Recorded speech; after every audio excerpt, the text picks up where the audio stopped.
Bom dia, torcida tricolor. Aqui é o Hugo Seixas, gravando mais um Tricolor no Trânsito. Hoje, terça-feira, dia 3 de março de 2026. O nosso rival, da Lagoa, o Clube de Remo da Lagoa, garantiu a classificação para a final ontem, uma goleada em cima do Madureira, mas mesmo ganhando de goleada, o Felipe Luiz foi mandado embora de madrugada, parecendo que numa rasteira, já tendo ali o Léo Jardim, ex-técnico do Cruzeiro, engatilhado. Técnico não é jogador de futebol, então provavelmente ele pode estar à beira do gramado, se ele fechar o contrato, no domingo, para o Fla-Flu. Vai ser um time que vai vir diferente dos últimos jogos. O cara tem aí 3 a 4 dias aí, para tentar implementar as ideias dele, lá no Clube de Remo da Gávea. Mas vamos para cima, ganhar a Fla-Flu é normal, e vamos aí buscar esse título do Campeonato Carioca, primeiro título do ano. Falando em primeiro título do ano, o Fluminense agora tem um jogador que já ganhou o título desse ano, talvez seja aí, junto com os jogadores do Corinthians, o único jogador no futebol brasileiro que tem título já, que é o Rodrigo Castilho, centroavante do Lanús, que o Fluminense contratou. Ele que fez 2 gols aí nas finais contra o Flamengo esse ano.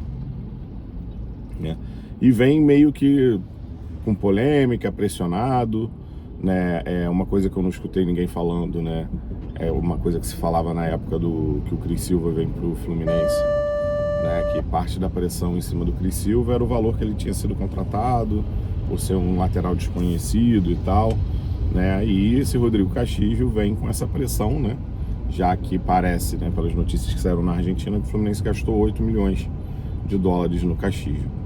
Ontem teve um momento em que, no espaço ali de 2, 3 horas, Castilho tá vindo, quase certo, Castilho travou, talvez não venha mais, e Castilho fechou de vez, que era uma questão que até o Gabriel do Amaral já tinha falado na primeira notícia sobre o Castilho, da sondagem do Fluminense, era que o Lanús queria 10 milhões limpos. O que isso quer dizer, Queria os 10 milhões sem os impostos, o Fluminense ia arcar com os impostos, que envolvessem a negociação. Mas aí vem essa notícia, que saiu depois da confirmação do acerto, a notícia que vem da Argentina, que o negócio foi fechado em 8 milhões. Aí fica a dúvida.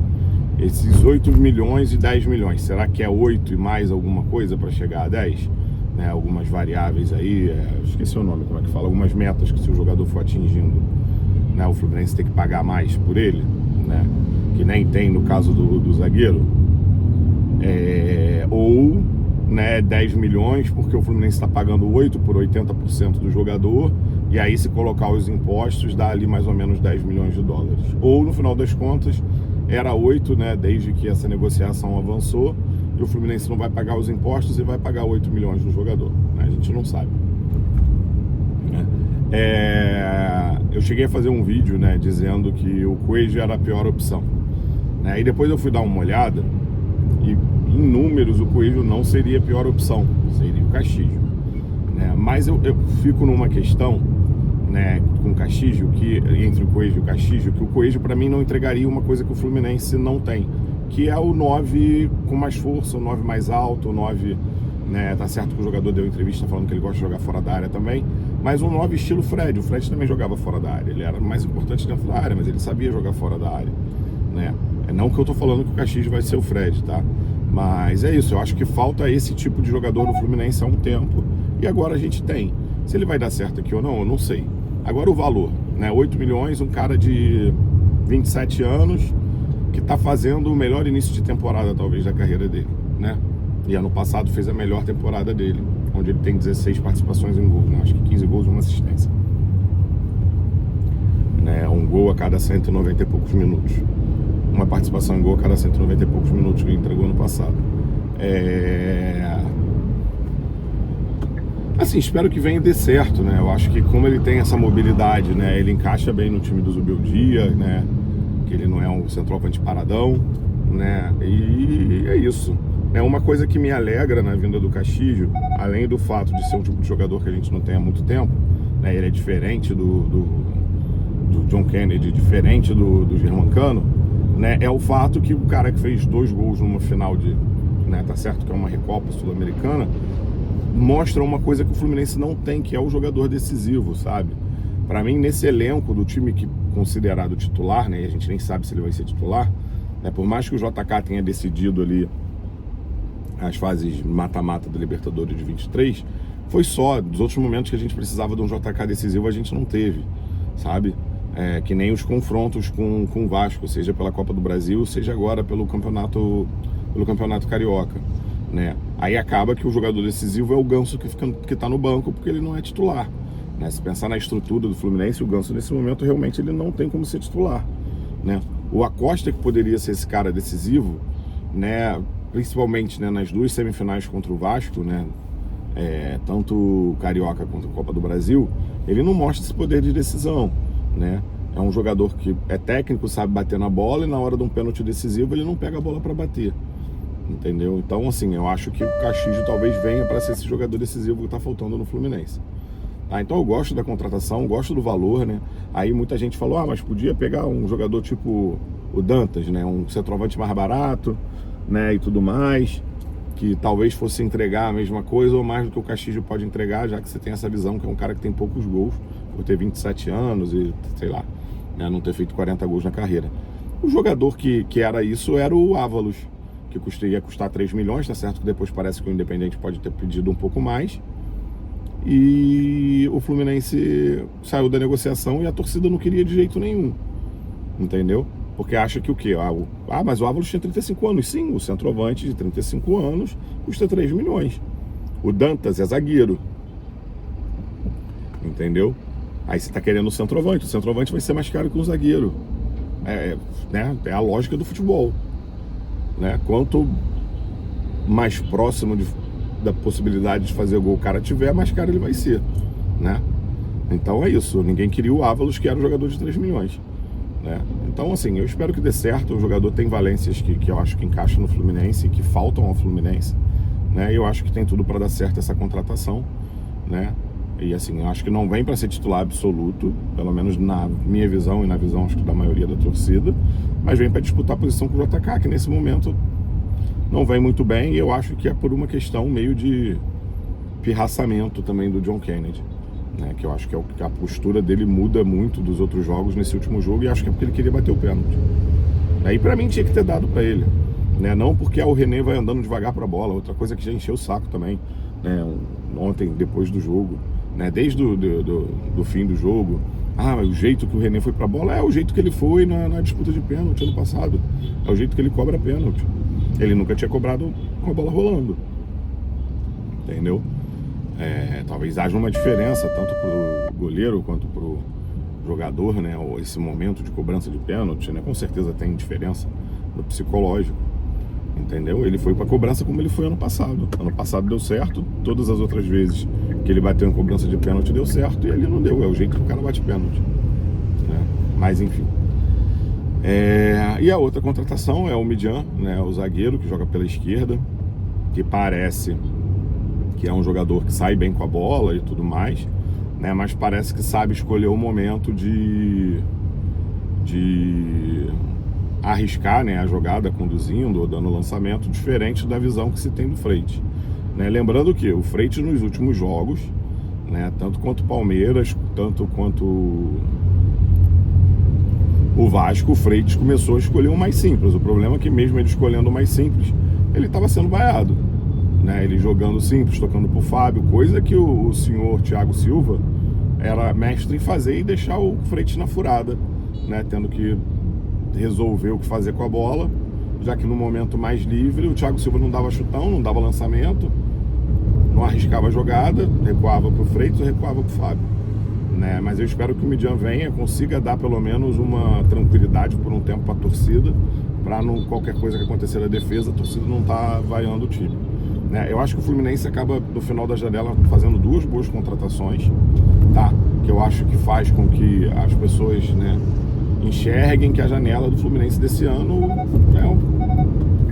uma das melhores, se não a melhor janela de contratação que o Fluminense já fez, né? O Fluminense traz jogadores e tenta o tempo inteiro trazer jogadores que eram importantes em seus clubes, e por isso os insucessos, né? Na época que você tenta trazer Júnior Dutra, Kaique, ou jogador em final de carreira, é mais fácil de você contratar, você não vai tomar tanto não. O Fluminense tomou muito não, porque foi atrás de jogadores importantes em todas as tentativas de contratação.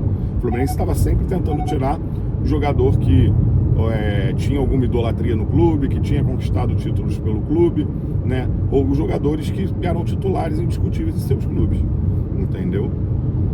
E por isso toma alguns não. Alguns jogadores o Fluminense só perguntou o preço, né? E aí fica esse papo de vergonha. Aí tá de sacanagem, irmão. Enfim, né? Falar que a janela do Fluminense é uma vergonha, sei lá, é gostar de criticar, né? Ser só oposição o tempo inteiro, né? O Fluminense faz uma boa janela e espero, né, que com essas contratações e a vinda do Nino no meio do ano, né,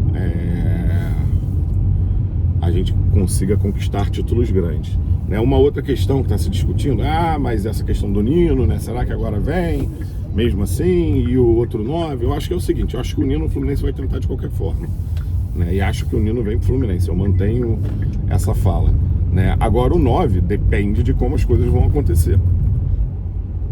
Depende do que os 3 9s que a gente tem vão entregar até lá no meio do ano.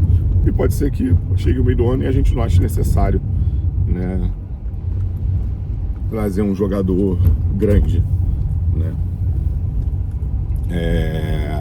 É basicamente isso que tinha para falar hoje, né? Essa questão das contratações, né? Uma coisa que eu tinha me empolgado lá com o Dantas por causa dos números, mas tinha esse receio de nunca ter jogado em time grande, nunca ter jogado uma Série A, de ser um jogador muito novo de 21 anos, né? O Midjan é mais experiente, né? E também tem números melhores, né? Comparando com os nossos zagueiros, né? Diferente do Adrielson, que não tinha números melhores do que o portentoso Freitas, né? O Midjan tem, né? Números defensivos, números de saída de bola, né? E isso me agrada, né? Agora, uma questão, né? Vem com uma empolgação, melhor zagueiro do Uruguaião lá e tudo mais, mas o que me deixa, né, um pouco preocupado é a questão, né? O Bernal demora a se adaptar ao futebol brasileiro, né? Mas era uma aposta, um jogador mais novo, mas o Fuentes, que não era esse jogador tão novo, né, também vem com essa questão de melhor lateral esquerdo, né, dos últimos anos e tudo mais, e acaba que não rendeu, né? Mas é um cara que vai mudar de país e espero que dê certo de início, né? Já chegue para jogar como foi com o Freitas, né? O Freitas chega para jogar, né? E pode não ser essa Coca-Cola toda, mas para mim entrega uma boa temporada por tudo que a gente conseguiu ano passado. Beleza? É isso, vamos rumo aos títulos. O primeiro agora é o Campeonato Carioca, sem os reforços, espero que com o reforço de Germancano no banco, né? E vamos conquistar mais esse Carioca aí. Uma coisa rápida, né? O Fluminense agora tem 12 jogadores estrangeiros. Um deles é o Terãs, que provavelmente não vai ficar no Fluminense, né? Então a gente vai ter 11, né? Desses 11, 2 não vão poder ser relacionados, né?